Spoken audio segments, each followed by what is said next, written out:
misinformation, I'm the truth seeker. Cut through the lies like a blade, I'm a fact checker.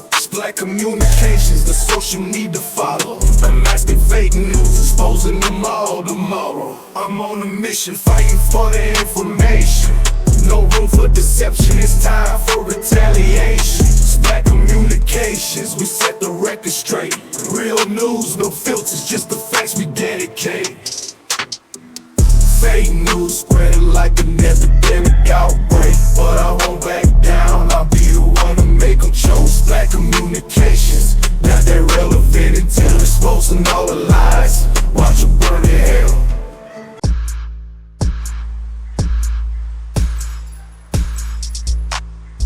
Salamat sa suporta, salamat sa pagiging matatag. The nation will forever be in your debts.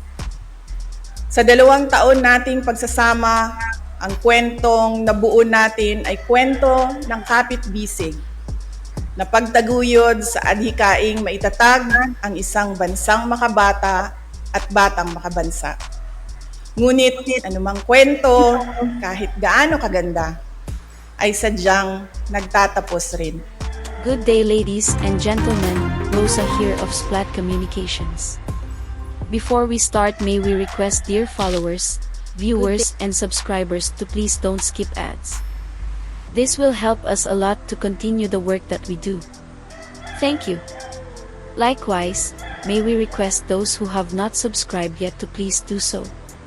Kindly make it a habit to like the videos, but more importantly, share it so you can help us in our fight against fake news, misinformation, and disinformation. Earlier today, June 19, 2024, I sought an audience with the President and tendered my resignation as the Secretary of Education effective July 19, 2024. I have given my 30-day notice to ensure the proper and orderly transition for the benefit of the next Secretary. Mga kababayan, ang aking pagbibitiw ay hindi lulan ng kahinaan, kundi dala ng tunay na malasakit para sa ating mga guro at kabataang Pilipino. Bagamat hindi ako magpapatuloy na mamamahala sa kagawaran, patuloy pa rin nating itataguyod ang kalidad ng edukasyon na nararapat para sa Pilipino. Hindi man ako ang tumatayong kalihim ng edukasyon, mananatili akong isang ina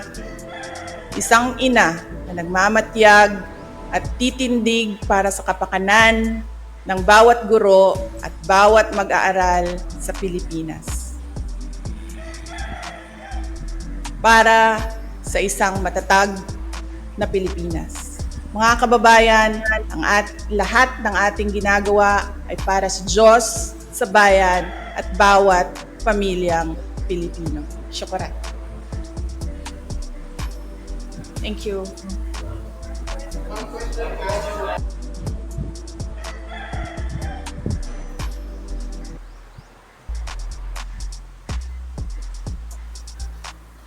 Hello, magandang hapon. Hello. Okay na? Okay na kayo? Assalamualaikum, madayaw, maayong adlaw, kaninyong tanan. Magandang araw sa inyo lahat. Ang edukasyon, ang sandigan ng bawat nangangarap. Education is the key to success, not only of individual aspirations, but of an entire nation. As we commence preparations to embark on a new school year, we also take time to assess where we are from where we started. Tanda ko pa nung ako'y unang manungkulan bilang kalihim ng edukasyon sa gitna ng pangkaraniwang kaalaman natin ukol sa sitwasyon ng basic education sa ating bansa. Gumugol din ako ng oras upang marinig mismo mula sa bibig ng ating mga guro, ng mga mag-aaral at mga magulang kung ano nga ba ang iba't ibang pagsubok na pinagdadaanan nila araw-araw. Ang mga narinig ko ay sari-saring kwento ng katatagan, pagmamahal sa napiling bukasyon, at pagsisikap upang makamit ang mga munting pangarap. Ang Matatag Agenda is not a mere campaign. Rather, it encapsulates and defines what Philippine education, along with its approximately 28 billion learners and almost 1 million teachers, already embodies. It is resilient. Our children are the children of heroes. They deserve no less than an education system that can fully unleash true potential and effectively mold them into vital contributors for nation building. As I speak before you today, I speak of the road we have traveled thus far. 2 years since we accepted the gargantuan task of heading the basic education sector, we have taken big steps towards institutional reforms through the improvement of our curriculum, the acceleration of basic education infrastructure and facilities, the promotion of learners' safety and well-being, and the provision of much-needed support for teacher quality and welfare. In the last 24 months, DepEd has launched a new curriculum for kindergarten to grade 10. As we open our schools on July 29, we highly anticipate its nationwide implementation.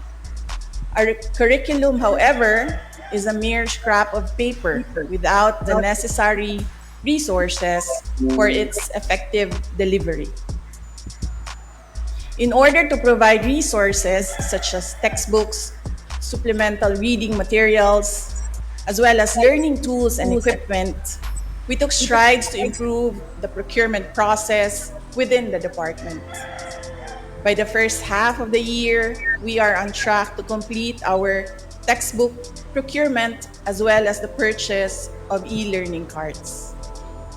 The fact of fiscal restrictions and inadequate resources is known to all. Therefore, DepEd has had to innovate in the provision of basic education facilities. Alongside building new classrooms, we tapped into digital infrastructure in order to address the congestion and avoid learning disruptions during times of calamity.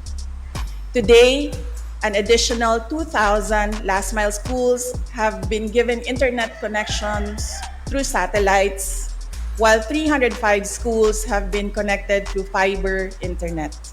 By the end of 2025, we aim for all schools to be connected. With the emergence of technology and social media, our learners also face new and emerging challenges. Hindi biro ang maging mag-aaral sa panahong ito. In order to provide a safe and conducive learning environment for our learners, we have launched a centralized reporting system through the Learners' Rights and Protection Office. By providing a hotline, we remind each learner that they are never alone. We continue to provide awareness and work with partner agencies to shield our learners and teachers from all forms of abuse, illegal drugs, terrorism, insurgency, and all forms of criminal activities. In our thrust to promote inclusivity, we continue to strengthen the alternative learning system and our special needs education. No child should be left behind. Teachers are truly the cornerstone of any education system. We have worked tirelessly to address your concerns through the National Educators Academy. We have provided avenues for teacher training and professional development.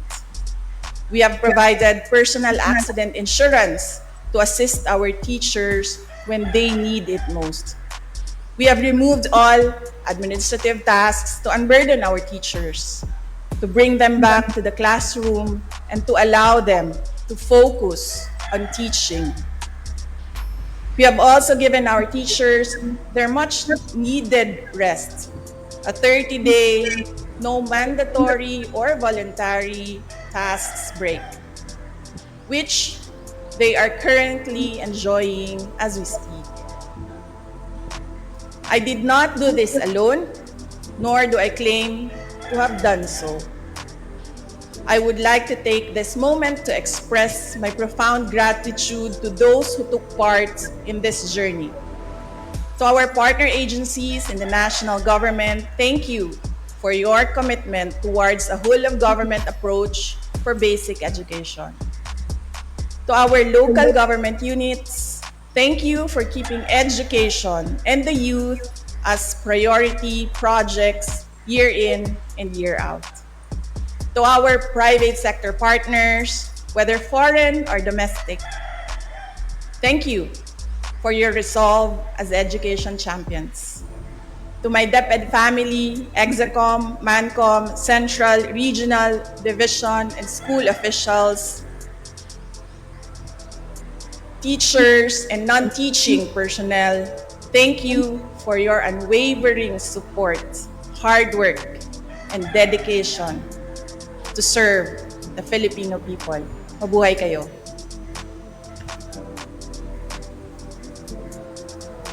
To our teachers, words can never capture how grateful the nation is for your sacrifices, for your passion, and for your unrelenting commitment to rearing the youth. Salamat sa support.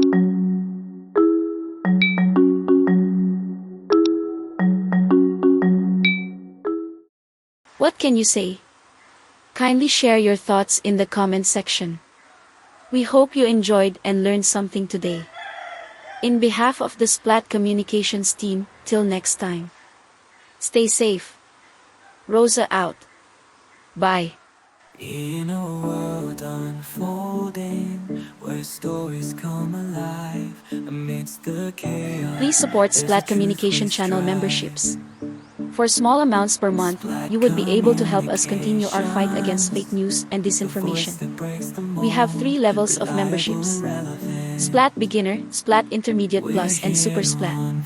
Channel members have the any or all of the following perks: Loyalty Badge, priority reply to messages, members-only live chat, in-video and live video shout-outs, early access to videos, connecting to social media, free and discounted merchandise. Hurry! Please become a channel member now. Ain't no land of misinformation, I'm the truth seeker. Cut through the lies like a blade, I'm a fact checker. Splat Communications, the social need to follow. Unmasking fake news, exposing them all tomorrow. I'm on a mission, fighting for the information. No room for deception, it's time for retaliation. Splat Communications, we set the record straight. Real news, no filters, just the facts we dedicate. Fake news spreading like an epidemic outbreak, but I won't back down, I'll be the one to make them choke. Splat Communications, not that relevant until exposing all the